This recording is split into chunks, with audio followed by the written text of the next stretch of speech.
Hi, everyone. This is Jason Bierk of Wall Street for Main Street. Welcome back for another Wall Street for Main Street podcast interview. We're recording this interview on Tuesday, September 30th, 2025. The Cameco shares, which is one of the top uranium producers, they hit $85 a share, I think, in the last day or two, just up enormously over the last 4 or 5 years. Today's special guest is a returning guest. He was covering uranium and uranium mining companies during the heights of the bear market. He launched his newsletter, The Uranium Insider. I mean, there was like just nasty trolling from lots of people. They're like, why are you going to say anything nice about uranium and Cameco, Kazatomprom, nuclear power? Nuclear power is dead because of Fukushima, Germany shutting down their nuclear power plants, the United Kingdom's shutting them all down. And now here we are, what, Justin, like 4 or 5 years later, and things seem very, very different compared to the heights of the bear market.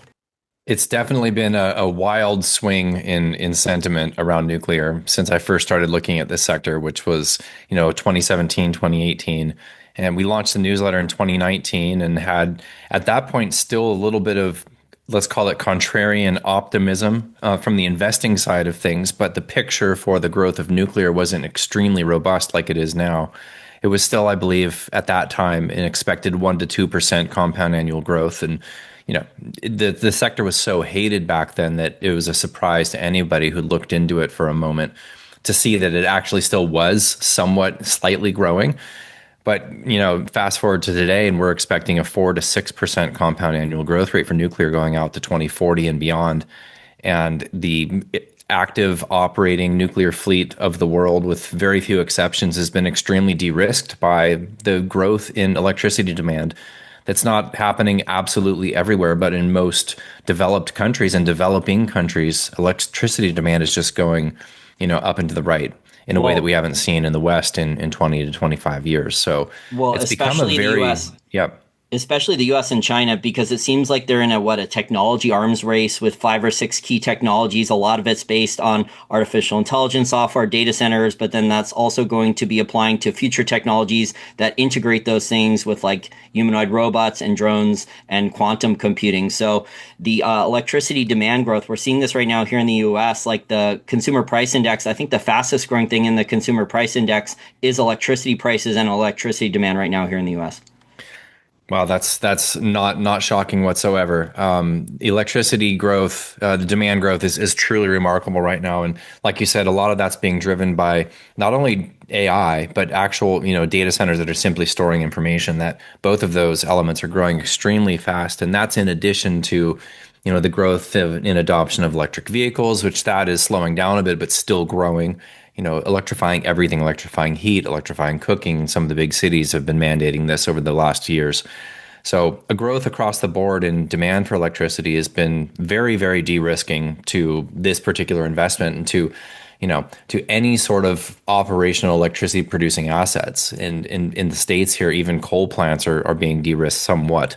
They're not being shut down as aggressively as in past years. And it's very good. I still don't know whether or not the United States is going to get over the line in terms of building new large nuclear reactors. I believe that we will, but we're not modeling for that. And actually, for this investing thesis, we don't need it. The entire fleet in the U.S. is going to be life extended, and practically every reactor has already received an additional 20-year life extension beyond that initial 40-year license. The only exception is Diablo Canyon, California, which has received the license to extend from the NRC, but still working through the bureaucratic channels to get that extended. I believe they will have to extend that one. Looks very good for nuclear right now, Jason, across the board. Now, just and again, this is Justin Huhn of Uranium Insider. I was, talking about how we launched the newsletter. Pretty good timing at the heights of the bear market, and some of his accomplishments with Cameco stock, which is up over, I think, 10x. I was writing about extensive articles about Cameco and a bottom in the uranium miners in the pandemic 2020 2022. Now, Justin, in terms of like the nuclear power plants in the United States, I'm sure my listeners have seen the headlines from a lot of the technology companies, pretty much all of them. So Amazon, Google, Microsoft, Meta, pretty much all of them with Stargate AI project. Are they able to make these large investments for billions of dollars and get like extensions to where like at the nuclear power plants to where the existing nuclear power plant, they have permits to expand, say add more cones? Are they able to do that, or is that not allowed right now? So a lot of the current operating nuclear reactors in the United States, the location where they're operating, are already licensed to build further units of any licensed design. And so that's probably the most likely locations where if we see new reactors, whether they're small or large in the United States, will be at existing nuclear power plant sites. And many of these utilities for their, in conjunction with applying for and or receiving license extensions from the NRC, a lot of utilities have signed power purchase agreements, and many of these have been with the big tech companies. Obviously the one that's most in most people's purview is the 3 Mile Island restart and the 20-year power purchase agreement with Microsoft. But there's been a few others. The Palisades, for example, the Palisades restart also has been de-risked with multi-decade power purchase agreements, not with big tech companies, but with the power distributors in Michigan. So, yeah, it is possible. Absolutely, it's not necessarily a small ask to build an additional reactor at an existing site. That's still a costly expense, and still a lot of utilities are a little bit gun shy due to the cost overruns and time overruns that Vogtle experienced in Georgia. But they're all moving in that direction. Most of the utilities in the U.S. do want to build new nuclear. Most of them want that to be small, not because they couldn't use more electricity, but simply they believe that, in a higher interest rate environment, that it's if you can get anything done faster, you de-risk the financing for that project. But almost all of them do not want to build first of a kind. So we're seeing first of a kind start to be built with TerraPower's Natrium, X Energy's XE100 is in early stages. The the GE Hitachi BWRX 300, the first of a kind, is being built at Darlington in Ontario. Once we get these first ones built and we can get a better idea around budgeting, then I think we're going to see much more adoption and further units being first construction in the US. Well, those are pilot plants, right? So they're not going to be able to handle the electricity demands for, say, a small city or even like a metro area. Well, in this case, the Natrium is going to be the full size. I've off the top of my head, 315 megawatts, if I recall correctly, and the BWRX 300 is going to be a full size. Now, there's a number of quote unquote advanced reactors that are pilot projects that are being constructed at the Idaho National Labs. So, in that case, you're correct. But in these demonstration projects, and the first of a kind with GE Hitachi's unit, those are full sized as far as their designs are concerned. Yeah, and the hot stock everyone's talking about what is Oklo, and Oklo's pre-revenue. They haven't even built a pilot plant yet, so they have no cash flow. So those shares have just gone like as a speculation. Congratulations to the listeners who did that, but there's like insane insider selling. I think one of the insiders sold like 30 or 40% of his stock recently. Yeah, and I would probably as well if I was an insider at the company. It's become a meme stock. It moved up on a thematic with everything nuclear. Kind of had a really solid last 12 months or so. But Oklo, a couple of other stocks like Centrus have sort of become memes where, you can go ahead and search that ticker on Reddit or on Twitter, and what you'll find is just a number of these trading groups that are trying to pump it, and Wall Street bet style moves. But with all of that said, I mean, Oklo is, they're moving and shaking. They're in the investors' purview, and good for them. And hopefully, the way that Oklo has moved, that stock has moved, and the valuation it's achieved will bring more attention to the space, will bring more capital to other nuclear projects that are upcoming. So that's, in that way, it's positive. From a valuation standpoint, it doesn't make a whole lot of sense, at least not right now. Are you seeing the big tech companies, are they navigating through the political red tape, the rules, regulations that used to take many years and tens of millions of dollars? Are they able, with their lobbying and their capital and their political contacts in both political parties in Congress, to actually navigate through and maybe get this process accelerated to where they can maybe partner with one of these electrical utility companies? They then go to someone in the Trump administration or the Department of Energy or Congress. They have congressional people backing them, and they say, guess what? We're going to build like a new Stargate AI, because they built the one in Abilene, Texas, but that one has natural gas. But they're talking about, I think, 3 or 4 more in the United States of 300 megawatts, potentially up to 1 gigawatt, with like insane amounts of NVIDIA Blackwell chips. Are they going to be able to navigate through this process and eliminate a lot of the red tape and start building nuclear power plants faster? That's a really good question. Unfortunately, unless the reactor is built on a Department of Defense site, they can't really circumnavigate the NRC. But on the positive side, since Trump's executive orders earlier this year, the NRC is absolutely accelerating the timelines for all of their processes. So that is looking very positive. The tech companies are getting more directly involved in the nuclear sector. I'll give you a couple of examples. Amazon intends to build 12 XE100 units in the state of Washington. That's where the first demonstration project is set to be built. Now those units are still many years away. This is still a novel design in terms of it being advanced nuclear high temperature gas reactor. Microsoft, however, they had a representative at the WNA, and there is a rep from Microsoft that is now on the board at the World Nuclear Association, and both Microsoft and Amazon have recently subscribed to UxC's work. So they're actually actively looking at the fuel cycle, these two big tech companies, and that's something that should have utilities a little bit concerned. It doesn't at this point, but it should. So the involvement is getting more direct. We know they're going to need the power. I know that there is obviously a very urgent need for more power that nuclear is not going to be able to solve, but it does appear that the tech companies, in addition to the federal government, is thinking a little bit more long term in addition to the urgency. So, of course, if you're Microsoft, if you're Amazon, if you're any of these big tech companies that wants to build data centers and power them with stable, clean baseload, and you want to have a reasonable market share, some sort of dominance in this sector, and you're out towards the end of the decade, you're going to want to build nuclear right now so that you can have that operational in the mid 2030s for 80 or 100 years. So it does seem to be moving in that direction. Like I said, this is, I don't want to say it's irrelevant, but it's not necessary for the uranium prices going higher thesis, which is really the core of the investment thesis in the uranium mining stocks and the space in general. But from a general perspective, the growth of nuclear and wanting to see this sector grow and thrive, we are moving in the right direction as far as that goes. Well, a lot of the growth seems to be from China. Can you talk about maybe the difference between how quickly and efficiently a nuclear power plant can be built in China, and how many on average are the Chinese building per year? China is building nuclear reactors right now. Well, to speak generally about large light water, boiling water reactors, they're building them in less than 6 years, and these are large, gigawatt plus size reactors. They built them as fast as about 5 years. Most of them are coming in under 6 years, and on average under 6 years. Currently, they are on pace. They're almost on pace to hit 150 gigawatts by 2035, and I believe right now they have 57 or 58 gigawatts currently operational. So it's about 10 per year, but only in the last couple of years we've seen them on pace with construction starts to hit that.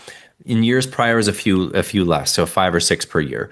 So conservatively, they're building 5 to 6 per year, potentially up to 8 or 9 per year, and it does appear, based on what they're actually doing, that they intend to hit that goal. Yeah, and their electricity usage demand growth is exponential as well. It's the US is starting to finally grow again for electricity demand usage, but China has been growing at a breakneck pace for a long time. Especially a lot of their cities over the last 5 to 7 years have been immensely modernized. The tier 2, tier 3 cities, a lot of them are a lot cleaner.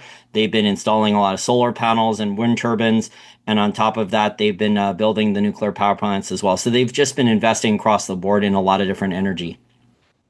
Yeah, they're building absolutely every type of of electricity generation, and they're thinking in decades. They're absolutely thinking in decades. The nuclear growth doesn't seem to be slowing down. I connected recently with a representative from one of the Chinese mining companies, and we were talking about the Chinese inventory and the growth of the Chinese appetite for purchasing getting involvement in projects, purchasing projects, and contracting for more uranium. And he basically said, "Yeah, that's not going to slow down. The uranium, once it's on Chinese soil, it doesn't leave." So the Chinese do sell a very, very small amount of enrichment. They sell that to the United States, they sell it to Europe.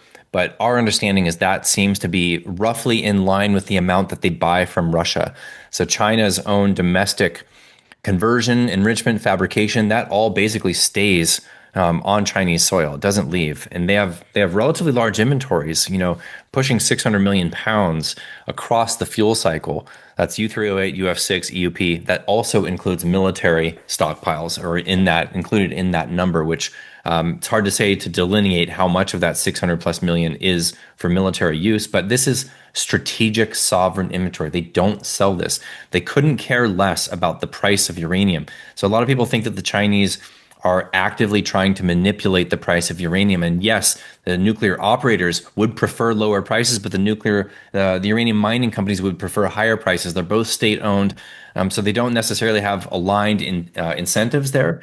But the Chinese 100% do not sell their inventories into the market. They have never, they will never. So the trading that they do is minimal in volume relative to global, overall annual volumes being traded.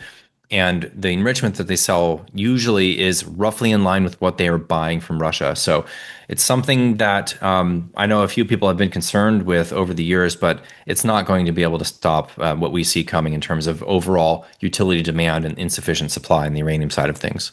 I actually haven't heard that conspiracy theory that the Chinese were trying to manipulate the uranium price. I mean, I've heard the gold and silver prices that they were manipulating that or some other commodity prices. I mean, they've stopped buying soybeans and wheat from American farmers, but not the uranium one. So does China buy where do they buy their uranium supply from? You mentioned Russia. Are they buying directly from, say, uranium miners in Africa, or are they buying mostly from Russia? Where is China buying their supply from for their nuclear power plants?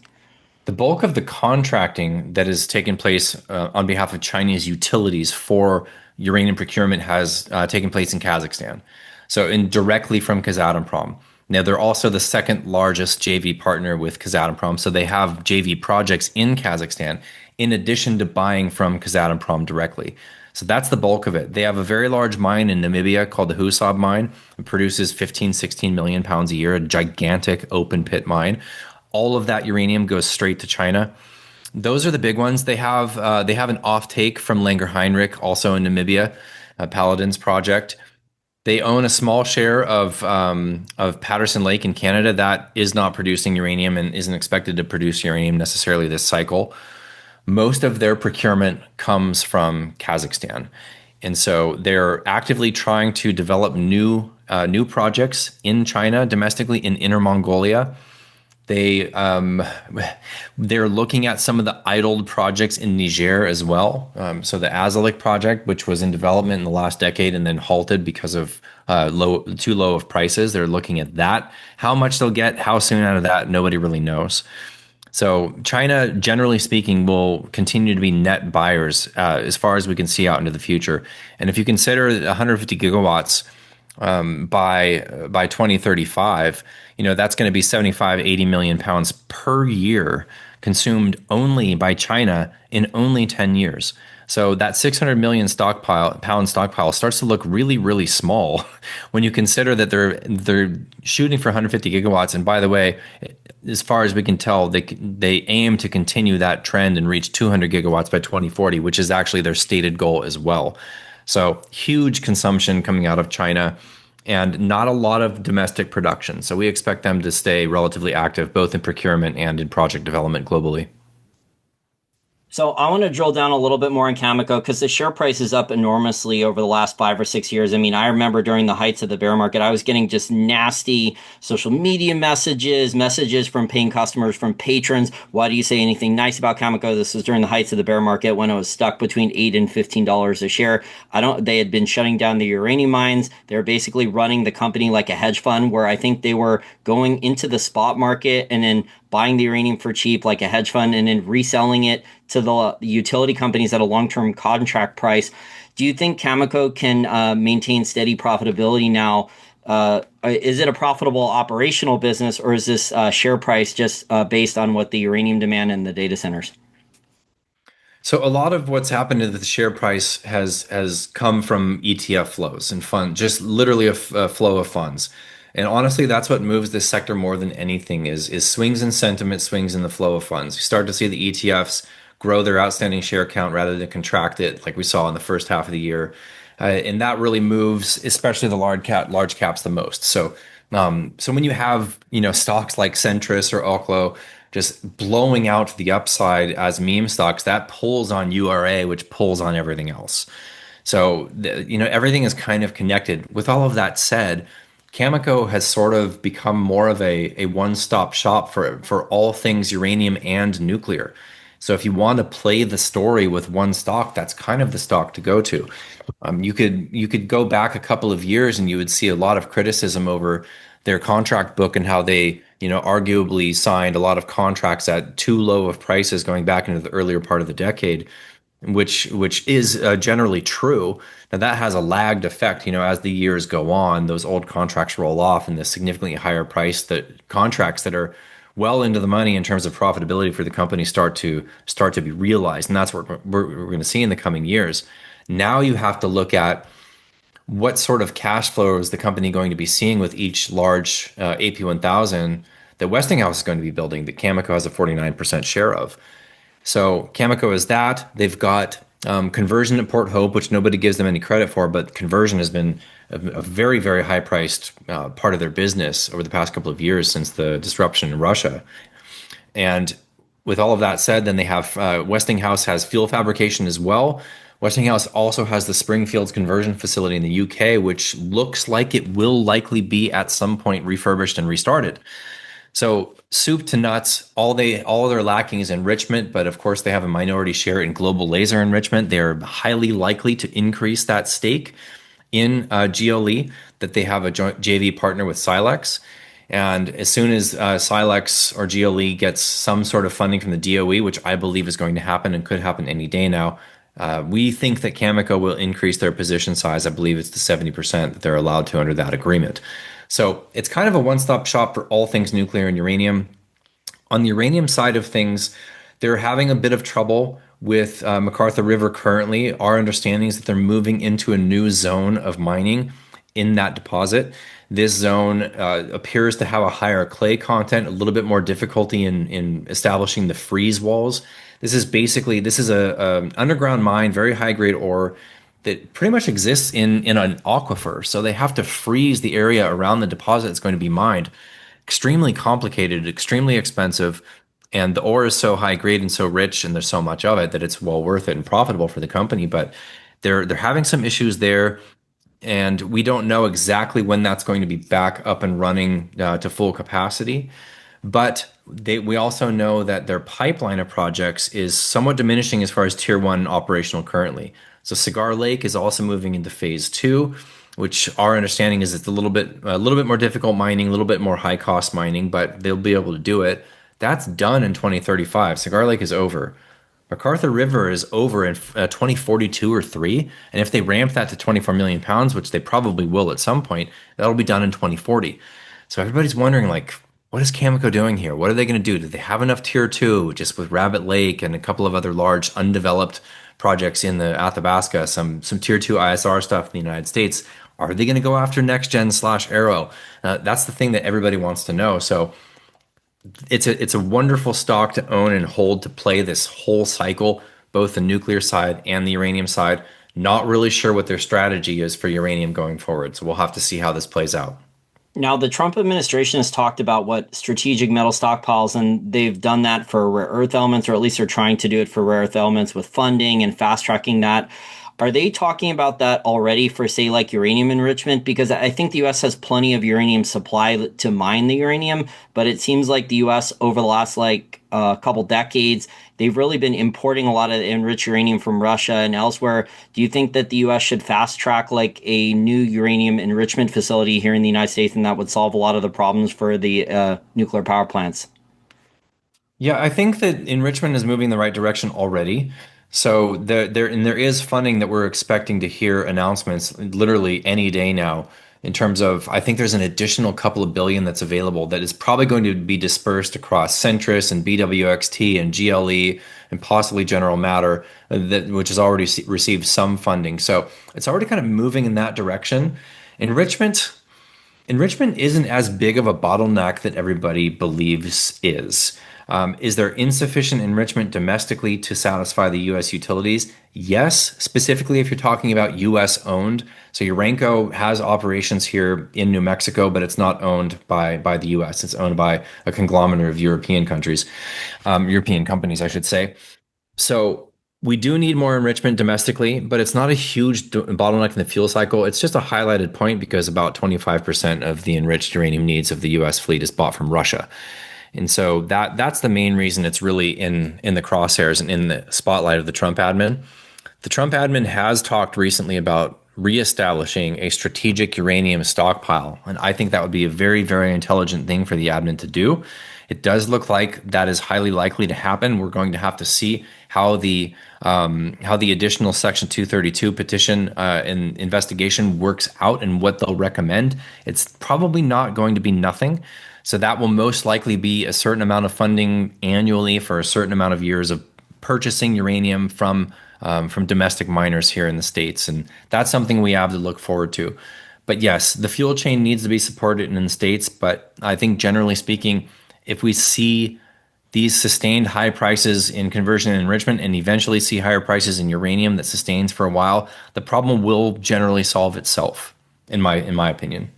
Well, we're at a long-term contract price right now for utilities around $81 according to the Cameco website, and the spot market is around $75 a pound. Are those a uranium price where a uranium miner can go get funding saying, look, the uranium, our stock is up a lot, the contract price is reasonable, the utility company, it's not going to hurt their profit margins, where they can actually go get funding and restart a uranium mine in the next couple of years?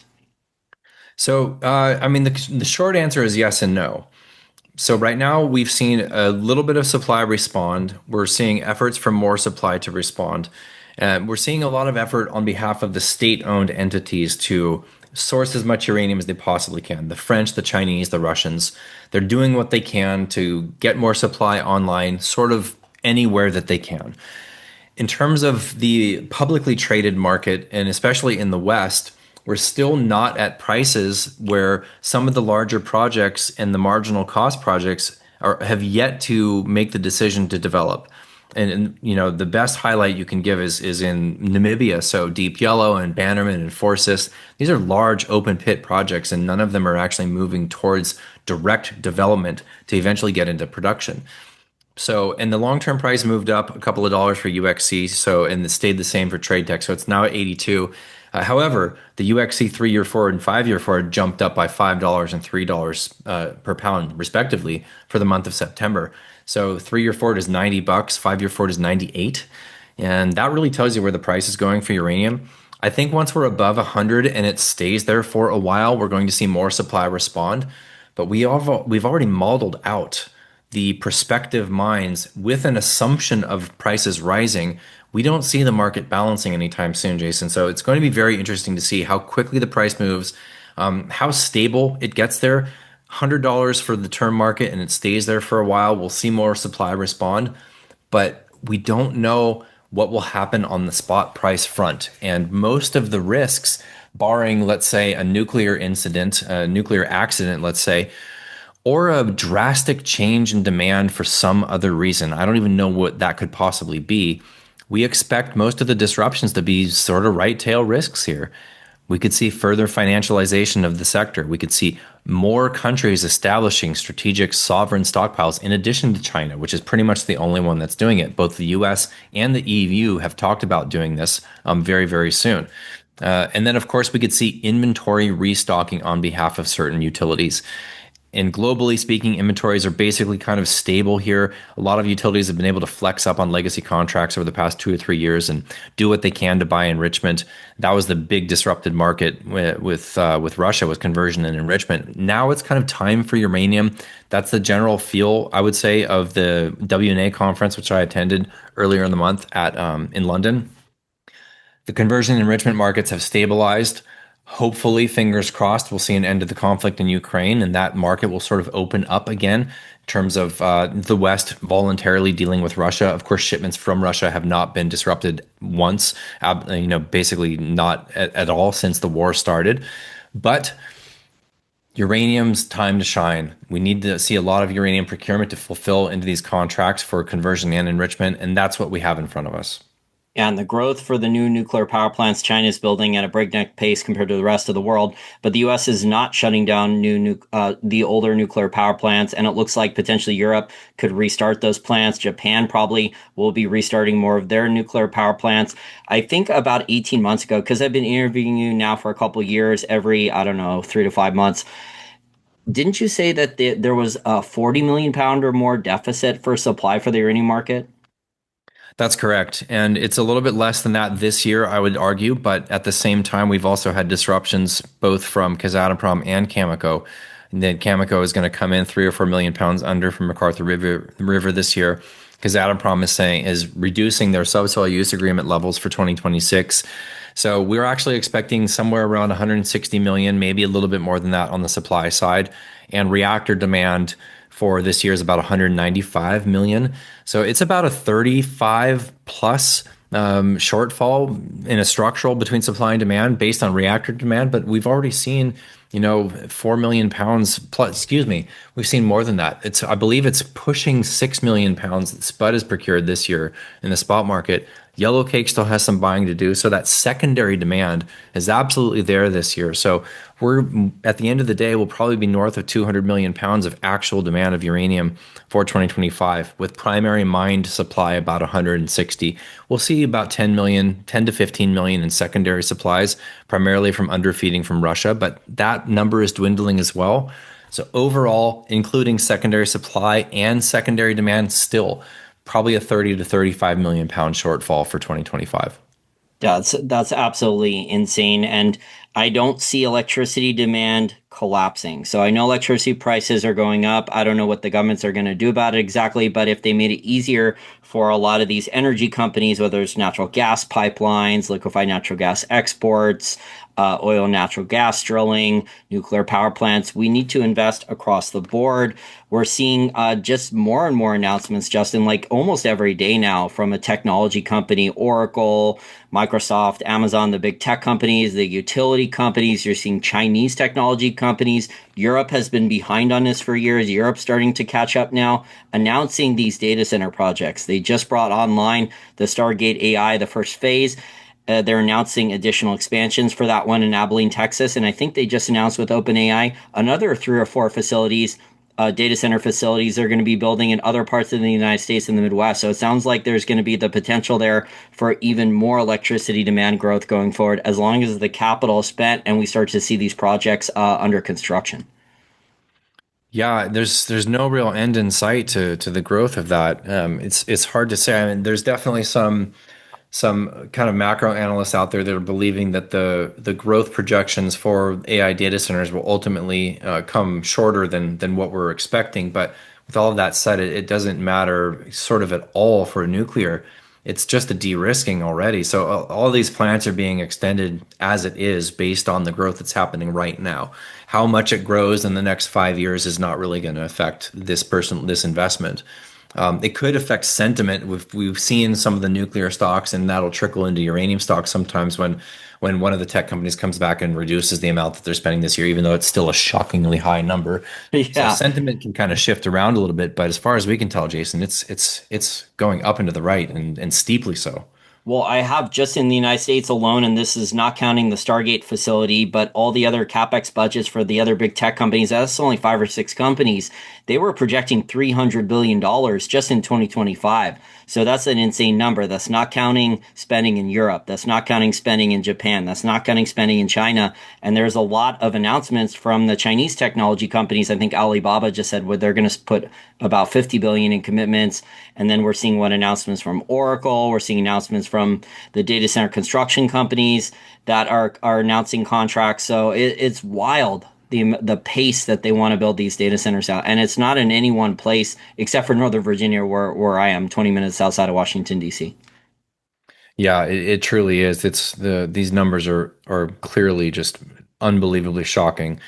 I mean, these companies have more cash than sort of any companies on the planet, so they're able to execute on what they want, and that's one reason why we think it's obviously positive for the investment is that we have them in our corner, and that's a really good thing. So eventually, we're gonna see more direct collaboration and investment in the nuclear side of things, but The growth is truly something to see. It's remarkable how quickly it's growing. Well, also, if you listen to interviews with the CEO, so Mark Zuckerberg and the head of Microsoft, head of Google, I mean, they're talking about they need to, the technology podcast, which I listen to with Tom Bilyeu and the All In guys, I mean, they mention nuclear power all the time. So Hmm. they're like, well, we don't want, well, maybe natural gas temporarily. So like the Stargate AI facility, what that's in Abilene, Texas, that's right next to the Permian Basin, the shale oil fields that have a lot of natural gas byproduct. They just put what a new natural gas power plant there and move a pipeline there. But most of the other places that they're building, I mean, it makes more sense to build a nuclear power plant there long term rather than move natural gas pipelines. Because a lot of politicians, Justin, are not in favor of building natural gas pipelines. Right. Yeah, no, I think it's a marriage that makes sense, and I think that everybody gets it. It's just a matter of getting through the bureaucratic red tape, figuring out the financing risk and getting these things going. It's going to take some time. So I understand why there isn't as much immediate focus because best case scenario, some of these new novel designs are going to be operational, 2033, 34, whatever it might be. By the time they get NRC licensing and break ground on building them, it's going to take many, many years. With that said, there's plenty of designs that are already licensed, and I don't know why yet we haven't seen a collaboration with the tech companies and some of these developing companies to build new AP1000s at existing sites. But I think that's coming. Fermi America is one entity that seems to be coming out guns a-blazing, building a data center campus in Texas, and this is going to have multiple gigawatts of all forms of electricity, including multiple gigawatts of nuclear. It's going to be behind the meter as well. So that's something that's moving very, very quickly. They might be the first ones to get new AP1000s built in the States. Who knows? Wait and see. But there obviously is a lagged effect from investments now to actually getting first electricity from a new nuke, which is why they have to take kind of a all of the above strategy for getting electricity now and later. And you said basically that almost no new mining supply other than maybe in Kazakhstan, Kazatomprom, because they can bring what the ISR production online fairly quickly. But a lot of the other open pit mining operations that are hard rock mining, it's going to take them years and they need at least, you said, $100 a pound uranium, and we're not there yet. Yeah, the Namibian projects are going to take higher prices before we see actual raising of financing and those shovels hitting the ground for those big open pit projects there. The underground mines like NextGen's Arrow, that's probably going to move towards development within the next 12 to 18 months. We assume NextGen is in their two hearings prior to permitting. The first one's happening in the next couple of months. The second one's in February. So best case scenario, shovels hit the ground in the middle of next year. That's going to take multiple years, and before the pounds are coming out of the ground for that particular project. Like I said, supply is attempting to respond. The Kazakhs, we're going to see marginal increases there. We're going to see marginal increases in the United States. We're going to see, hopefully Cameco get things figured out, and we'll see a few more million pounds coming out of Canada. And there's other state-owned stuff happening. Uzbekistan is ramping up a little bit. It's not looking as positive there as a lot of people were expecting, but it is moving in that direction. New projects, like I said, Inner Mongolia from China, they've kind of kept a lid on that. We have it in our model to produce a few million pounds a year starting in a few years, but we don't really see where the disruptive supply is going to come from, Jason. And that's something that should have the attention of utilities, and I think it's getting there. We can confirm now, following WNA, that there are multiple large utilities in the U.S. that get it. They are very well covered in their needs, and they're also concerned about the future of supply and attempting to influence other utilities to come to the table. That's the first time we've heard anything like that since I've been following this market. So that's a very good sign. But yes, supply is going to be a problem. And the most important point on this is in order for this market to even come close to balancing in the early 2030s, we're going to have to rely almost entirely on pounds coming out of the ground of projects that haven't even started construction yet. So that's Denison's Phoenix, NextGen's Arrow, Global Atomics, DASA, and some of the Namibian projects. They're going to have to get built, and they're going to have to start doing that very, very soon. And then we're going to have the construction of those mines happen without a hitch. So on time, on budget, in order for the market to balance for a point in time before the alligator jaws open up again, we see the Kazakh projects start to decline, most of them in the early to mid 2030s. Like I already mentioned, Cigar Lake and MacArthur River are both done by 2040-ish. We don't know where that supply is going to come from. High enough prices for long enough, it'll come from somewhere, but we're many, many, many years away from that being the case. And the tech company CEOs, I mean, I saw an interview with Mark Zuckerberg of Meta. I mean, he's looked at this problem. He said, look, we have to invest more into nuclear power. So I don't know exactly what type of next generation nuclear power plants he's thinking about, but he realizes that like he's looking at the electricity usage, the data centers that Meta's already building, how they're hyperscaling these data centers, what we're already up to 200,000 NVIDIA Blackwell GPUs per data center now at the Colossus XAI facility in Memphis, Tennessee area. I think there's also one in Mississippi. The Stargate AI one in Abilene, Texas has a similar one. They're talking about Elon Musk with XAI and others. I've seen Justin talk about scaling this up to 1 million GPUs by the early 2030s at a data center. So I don't know if it's feasible. The engineers when the 200,000 GPU data centers, they said it was impossible, and now that's the new design build. That's the that's the base design build now, is that type of data center, that range in the 200,000, 250,000 GPU range. But they're talking about scaling this up to 1 million GPUs per data center. It's mind-boggling. Absolutely insane. Yeah, Zuckerberg's up to something. He's clearly, I think he's outspending everyone in the AI growth. He's hiring everybody in the industry with Well, massive bonuses. Oracle too. I mean, the Oracle. Did you see how much debt Oracle borrowed? And Oracle's booking what all those with the cloud computing and data center deals. So Oracle's getting involved in this, and they're using a ton of debt. It's amazing. And Meta's up to something. Zuckerberg's up to something in terms of nuclear. So they put out an RFP for nuclear projects. They basically said we want to build X amount. I can't remember the number of gigawatts they wanted to build, and they wanted to get responses from multiple nuclear builders and nuclear designs. And that was due. Those responses were due in February, and we haven't heard anything from Meta Well, since then.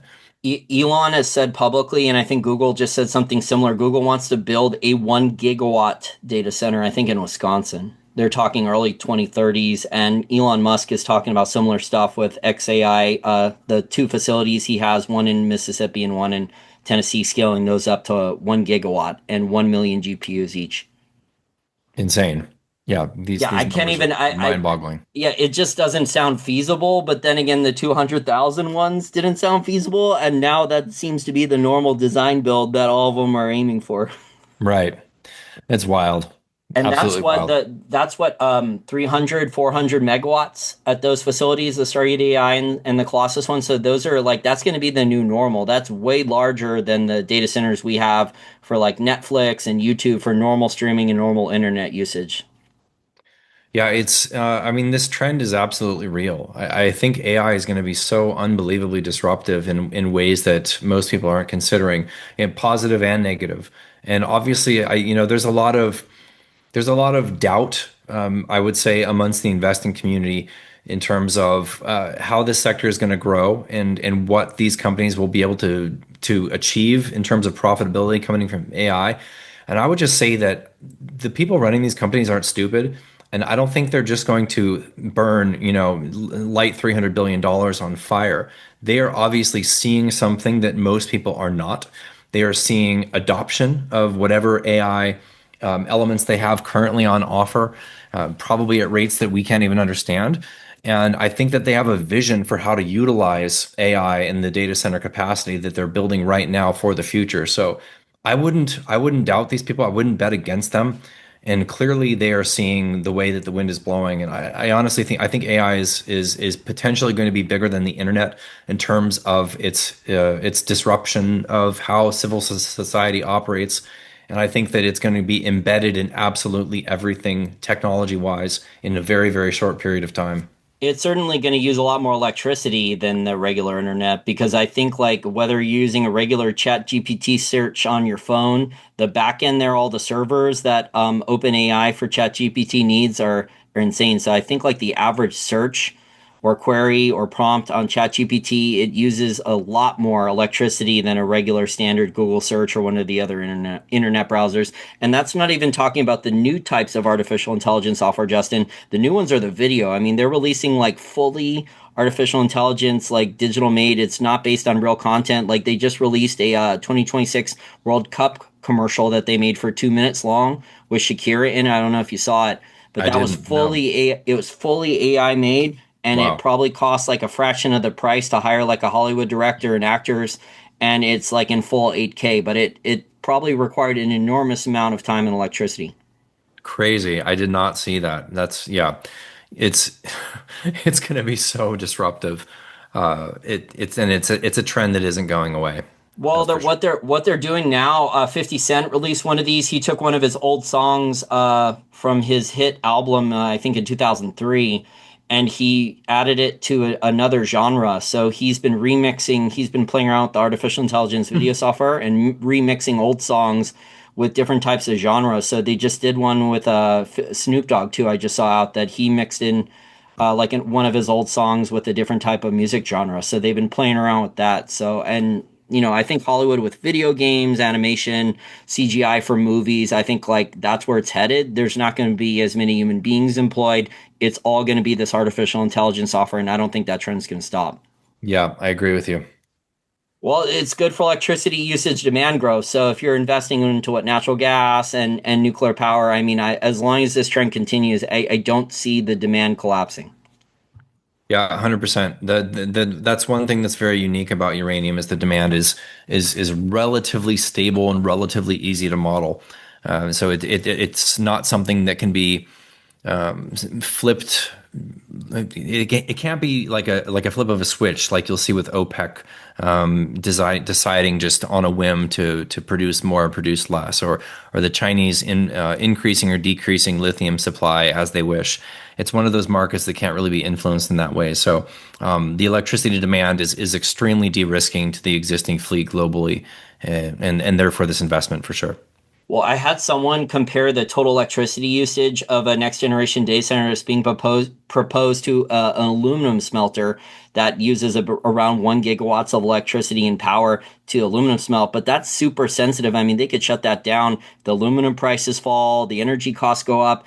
That's very marginal with the aluminum smelter. I mean, once these data centers are built, you don't want your data lost. They're not going to shut down the data center. Once Right. these data centers are built, they want it running 24/7, 365 because people are going to have their businesses online, governments, militaries, all these things are going to be reliant on running the software online. It's not going to be as marginal and easy to shut down.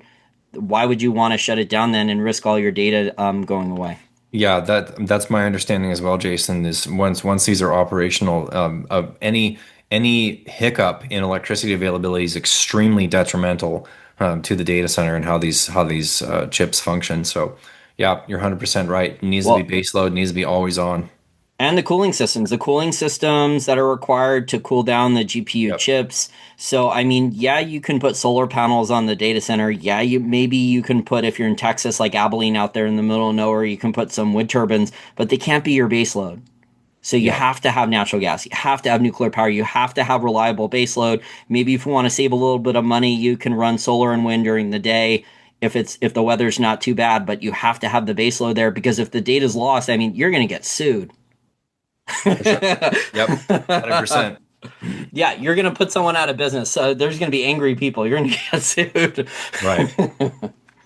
Well, I want to thank you so much for your time today, Justin. It just sounds like this is a long-term trend here. So people are looking at the share price. If you go and look up a chart of the Cameco stock or the uranium miners ETF, it's up enormously over the last 5 or 6 years. Some people might think the trend is over. From what you said over the last 30, 35, 40 minutes, it sounds like actually the trend is really just starting because this new technology here, it's brought on potentially an enormous amount of new growth that the market was just not anticipating. Yeah, it definitely hasn't hurt us. It's a significant tailwind for this investment. And one element of this investment thesis from 6, 7 years ago that is still not panned out, which must pan out, is a return of global utilities to the long-term contracting market in much higher volumes and volumes approaching replacement rates, and that we haven't seen that yet. And that's what we still have in front of us. So in the meantime, we're seeing the Sprott Physical Uranium Trust and Yellow Cake and some other financial entities sort of corner the spot market, and a lot of institutional interest has been coming into the equities and then into spot over the past few months, and that's great to see, and it's certainly better than what we experienced in the first 4 months of the year, which was a wicked sell-off and the worst sentiment I've seen since 2018 probably, even worse than COVID, I would say. That was just a few short months ago. It's been a great recovery from those lows, but the real moves in the price of uranium and the real moves on behalf of utilities, we still have not seen. That is still in front of us. And I think we have a nice long runway here, Jason. We're going to have some exciting highs and some gut-wrenching lows along the way, but that's how it goes in this volatile sector, and I'm here for it. Wait, so you're saying that like Dominion Energy, the utility company, Duke Energy, Constellation, they haven't locked in long-term uranium supply for their nuclear power plants yet, that they've been delaying this?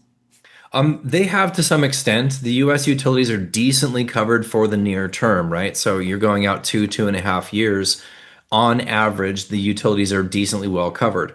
The big utilities in the U.S. are better covered than the small ones. So there's a number of smaller utilities that are operating one or two nuclear power plants.